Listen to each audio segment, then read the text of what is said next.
Bien, el libro Mujeres Científicas en Chile, cómo sus historias de vida contribuyen a la educación científica, busca visibilizar el trabajo de mujeres que se dedican a la ciencia, inspirar a nuevas generaciones y aportar a una educación científica con perspectiva de género. Y para cumplir este objetivo, sus autoras, Javiera Soto y Pamela Medina, académicas además de la Universidad Alberto Hurtado, han recopilado la biografía de 7 científicas chilenas.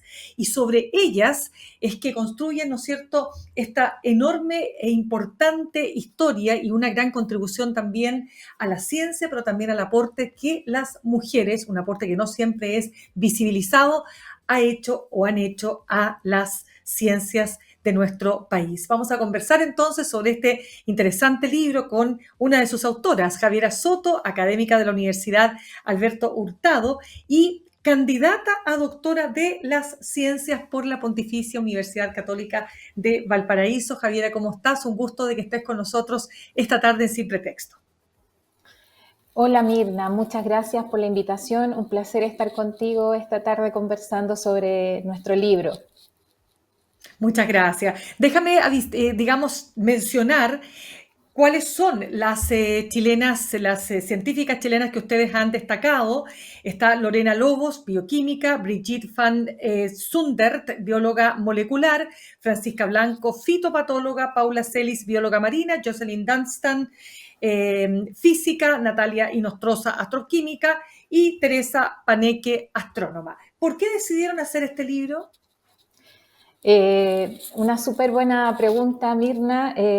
Básicamente porque nosotros nos dedicamos junto a Pamela a la formación inicial de profesores de ciencia acá en la Universidad Alberto Hurtado.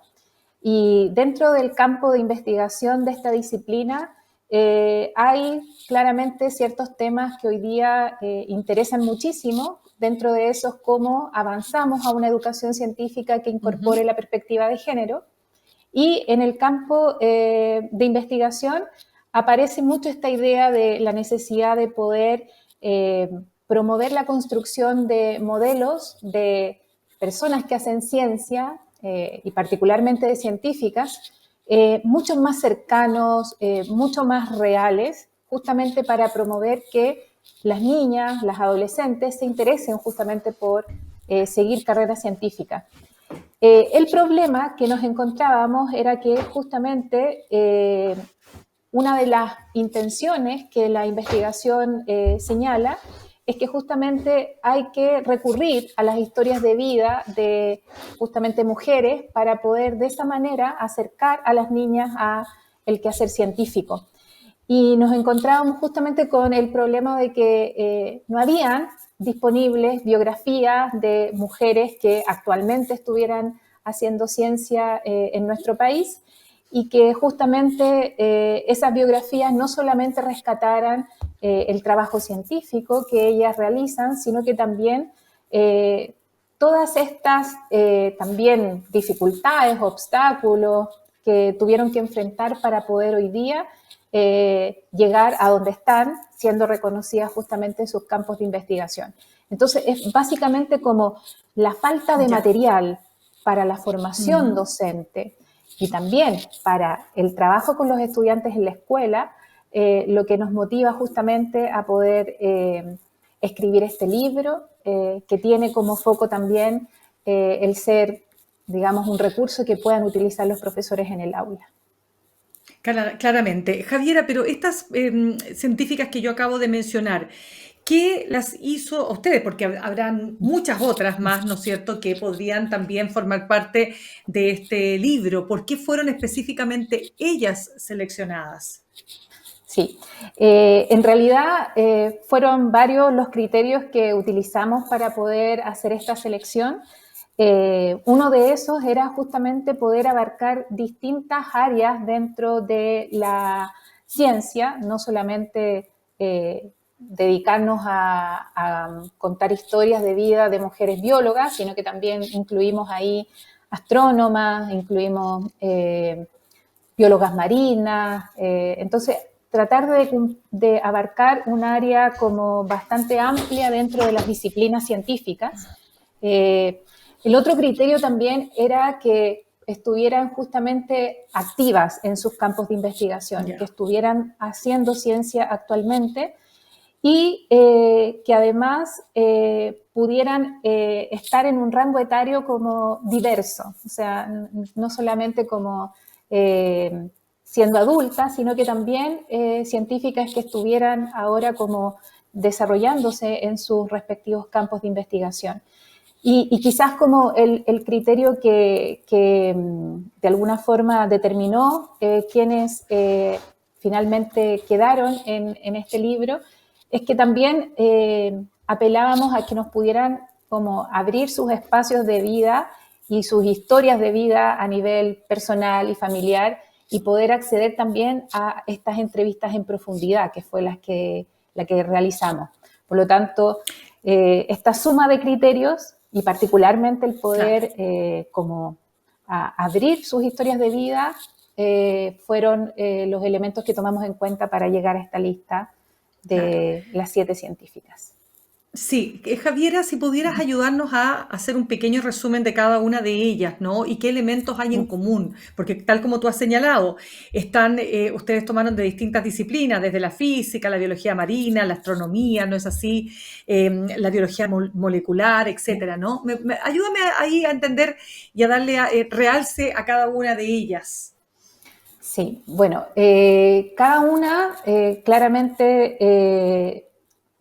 cada una de ellas hoy día desarrolla proyectos súper interesantes, súper además como claves en ciertas áreas que justamente aportan a este vínculo de la ciencia justamente con la sociedad.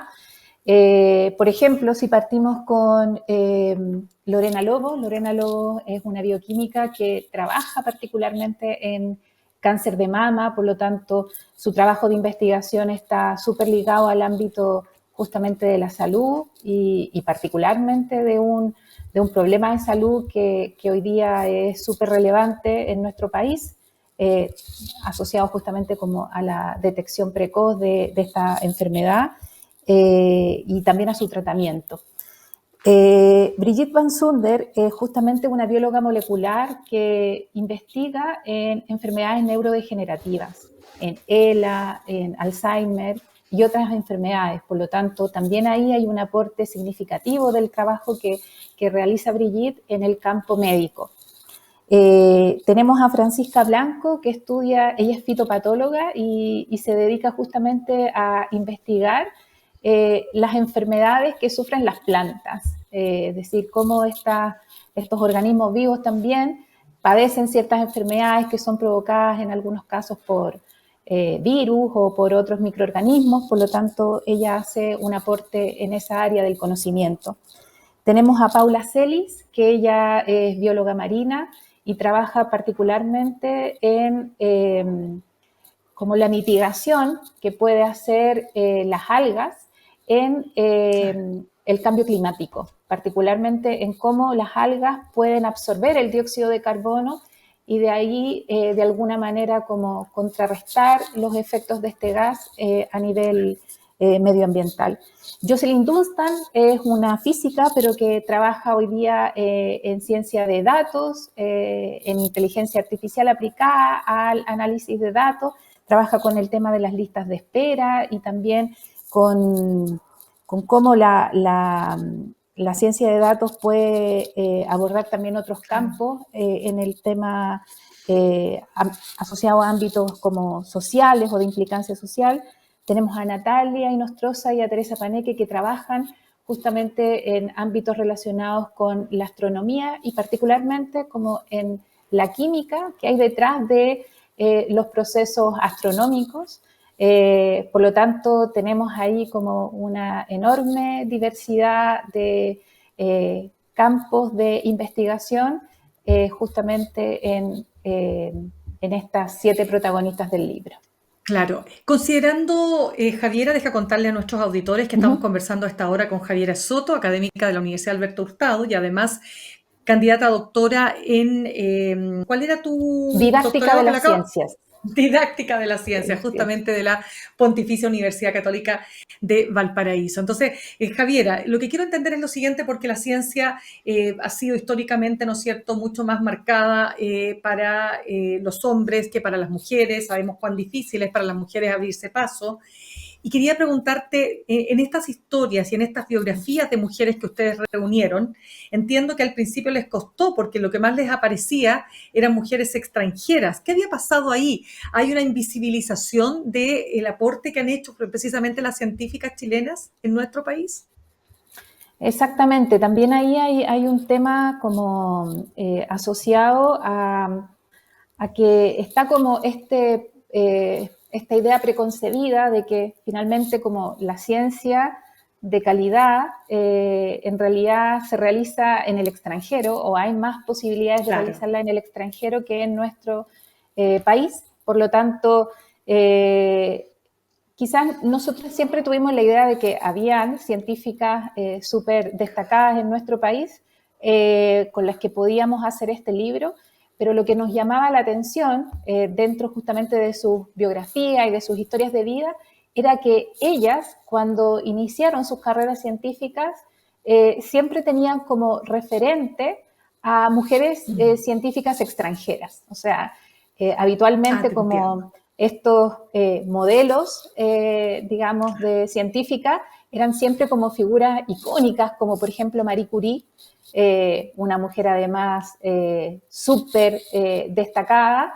Por lo tanto, ellas reconocen que por lo menos durante su formación siempre tuvieron modelos de mujeres científicas, pero extranjeras y además de otras épocas, ¿ya? Y además Claro. modelos súper, digamos, como extraordinarios, como el caso de Claro, Marie como, Curie. como poco, exacto, o sea, como poco cotidiano y por lo tanto hace pensar que para que tú llegues a ser una Marie Curie tienes que ser, no sé, un genio, nacer en una época distinta. Y te lo pregunto además, y te lo planteo mejor dicho, porque en una entrevista con el diario El País, Teresa Paneque, la astrónoma que aparece también en tu libro, dice, mi ídolo en la ciencia no es Marie Curie, son mis profesoras. Mira, Sí, eso yo creo que fue como un claro. elemento también muy decidor al momento de entrevistar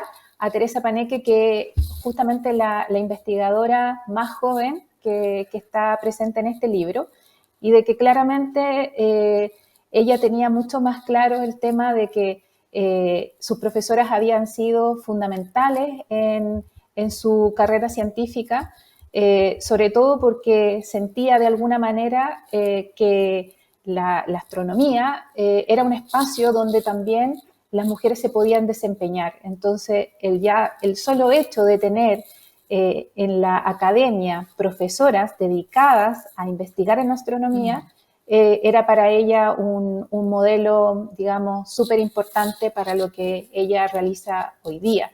Por lo tanto, también como por temas generacionales, yo creo que claramente como Teresa Paneque es una investigadora joven, también está con esta idea de que hay que potenciar y visibilizar el trabajo de las mujeres científicas que hoy día hacen ciencia en nuestro país, a pesar de todas las dificultades y obstáculos que tiene la carrera científica. Bueno, de hecho, también decía Teresa Banek en esta entrevista, decía, yo no creo en este concepto de que soy una influencer de la astronomía. Yo hago esto porque tengo una visión política de lo que significa democratizar la ciencia. ¿A qué se refiere con esto de democratizar la ciencia? Precisamente a sacarla de la élite y que cualquiera eventualmente, y ojalá si fuera, pudiera llegar a ser científica o científico. Exactamente, o sea, la democratización del conocimiento científico Claro. justamente apunta a eso, a sacarlo de las élites, a sacarlo como de esta idea de que está encerrado en el laboratorio entre un grupo solamente de investigadores que manejan además un lenguaje bien particular y específico, a veces muy difícil de comprender para la gente que no se dedica a eso en particular. Por lo tanto, claramente cuando ella hace referencia a este rol de divulgadora científica también, hace mención a aquello, a que una manera justamente de democratizar el acceso al conocimiento científico es hacerlo, hacer difusión de esto a través de los medios que hoy día tienen como más llegada a las personas justamente, utilizando un lenguaje sencillo, utilizando, digamos, diferentes como estrategias para hacerlo además atractivo. Entonces ahí hay una serie de elementos que ella destaca y que tienen que ver con también la visión política y social que ella claramente manifiesta cada vez que la escuchamos. Claro, porque también, según lo que tú señalabas incluso al comienzo de nuestra conversación, Javiera, tú hablabas de este vínculo, de la importancia de este vínculo entre la biografía de estas científicas y el currículum escolar chileno, porque ¿cuál es el objetivo para ustedes? Que las historias de estas científicas sean, o sea, sean materia de estudio en los colegios, por ejemplo. Queremos justamente que este libro pueda servir como recurso Ya. para que las y los docentes puedan utilizarlos en sus clases de ciencia. Justamente hacemos en el libro una propuesta como de cruce entre los temas que investigan estas científicas y los temas que se enseñan a nivel escolar, de tal manera que para los profesores sea justamente más fácil hacer estas conexiones entre las historias de vida de esta científica y los contenidos que ellos están revisando a nivel escolar. O sea, te doy un ejemplo.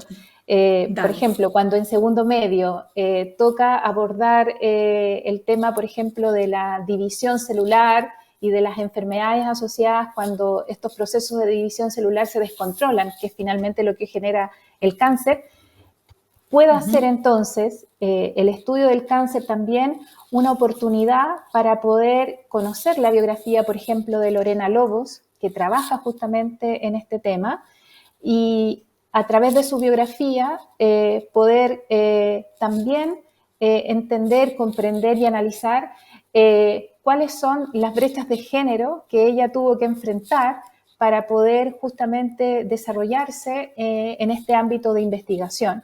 Por lo tanto, queremos que el profesor no sienta que tiene que, digamos, sobrecargar el currículum y la clase, sino que más bien encuentre ahí algunas orientaciones o algunos como nexos para poder trabajar en sus clases, pero incorporando otras temáticas que también son súper relevantes de trabajar, como es el tema de las brechas de género en la ciencia. Claro, no, y que lo hace además mucho más motivante. Y es interesante también, Javiera, porque en el último proceso de admisión universitaria en Chile se reveló que 3 de cada 10 personas que ingresaron a carreras STEM, para los que nos escuchan, y a lo mejor hay personas que no saben lo que son las carreras STEM son las carreras científicas, las carreras de matemáticas, ciencias, en fin, ¿no? Recién estamos hablando de 3, o sea, 3 de cada 10 fueron mujeres. ¿Qué razones explican que todavía exista una brecha tan grande, Javiera, tú que eres científica, tú que estás ahí en el medio académico además? Sí, bueno, son varios los factores, pero dentro del ámbito como escolar, uno podría decir que una de las cosas como que más, digamos, impacta el que pocas estudiantes, digamos, se interesen por seguir carreras científicas es justamente esta idea que tenemos de la ciencia como una actividad como más, que se corresponde más con las características de un hombre, o sea, esta visión como que llamamos androcéntrica de la ciencia, o sea que para hacer ciencia tienes que ser hombre, tienes que ser brillante, tienes que ser, digamos, un personaje súper atípico, tienes que además como dedicar tu vida prácticamente y tus espacios también de desarrollo personal a tu carrera científica. O sea, como que claramente hay un estereotipo de la persona que hace ciencia que es mucho más cercana a, digamos, la imagen de un hombre que justamente de una mujer. Eso está muy, muy arraigado, sin duda. Muy Sí, arraigado. y Claro, y te agrego otro punto. El segundo estudio de caracterización de los emprendimientos de base científica tecnológica, este es del 2021, dice que las tituladas de pregrado en las carreras STEM son el 7%. Las mujeres equivalen al 35% de los investigadores y sus sueldos son hasta un 23% más bajo que el de los hombres. O sea, hay todo un entramado de desigualdad también en las ciencias, ¿no? Exactamente, o sea, si nos vamos como a las cifras justamente asociadas a la adjudicación, por ejemplo, de proyectos de investigación, a la Increíble, cantidad de ¿eh? mujeres, por ejemplo, que acceden a altos como cargos dentro del ámbito científico también, son súper minoritarios el número de mujeres. Por lo tanto, hay una serie de justamente elementos como a nivel estructural que también limitan la trayectoria de las mujeres que deciden estudiar carreras científicas. La gran mayoría justamente ve coartada su trayectoria formativa por una serie de aspectos o barreras como a nivel estructural, salarial, de proyección también a nivel personal. Por lo tanto, es un entramado bien complejo. Bien complicado. De todas maneras, Javiera Soto, académica de la Universidad Alberto Hurtado, además candidata a doctora de las ciencias de la Pontificia Universidad Católica de Valparaíso, con el libro Mujeres Científicas en Chile, cómo sus historias de vida contribuyen a la educación científica. Muchas gracias por haber traído este tremendo tema para nuestro programa. Muchas gracias a ti, Mirna, por la invitación y bueno, extenderle las invitaciones a que puedan, ojalá, leer el libro y puedan ahí encontrar inspiración también, niñas y jóvenes, en las biografías de estas 7 científicas. Absolutamente, ojalá que así sea, que les vaya súper bien y que los colegios también puedan incorporar este tremendo insumo, ¿no? Para acercar más a los niños y niñas, pero también a las niñas, ¿no? A la posibilidad cierta de poder ser, ¿por qué no?, científicas algún día. Que estés muy bien. Muchas gracias, igualmente. Gracias.